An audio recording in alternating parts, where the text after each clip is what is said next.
Ok, chers amis, bonjour depuis Hong Kong. Il y a encore des constructions en bambou de nos jours.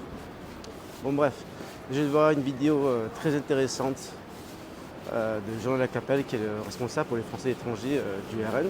Bon, bref, peu importe, l'important c'est ce qu'il dit et il montre bien en quoi Macron et son gouvernement vont complètement à l'opposé des intérêts des Français de l'étranger avec la diminution de tous les crédits, notamment pour le ministère des Affaires étrangères et pour les Français de l'étranger.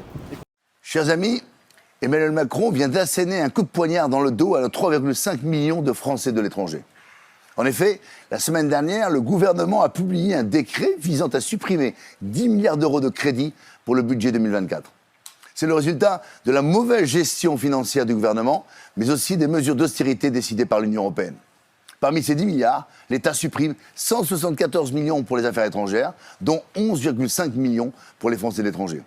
Plus qu'une simple coupe budgétaire, il s'agit d'une véritable trahison de la part d'Emmanuel Macron.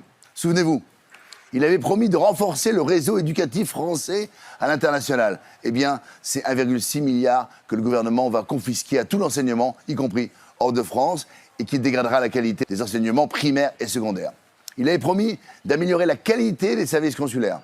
Eh bien, la baisse des crédits, tant du réseau consulaire que des services administratifs en France, va entraîner un allongement des procédures administratives. Il avait promis de développer et de soutenir la vie associative. Eh bien, ce sont 200 millions dont nos associations devront se passer pour réaliser leurs projets.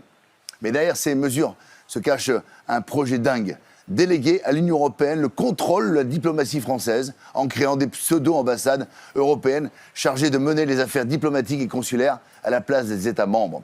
C'est donc la mort de notre réseau diplomatique, la dégradation de la qualité de nos services consulaires et le recul du rayonnement de la France à l'étranger. Macron et l'Union européenne, c'est bonnet blanc et blanc bonnet quand il s'agit de déconstruction et d'abandon de notre souveraineté.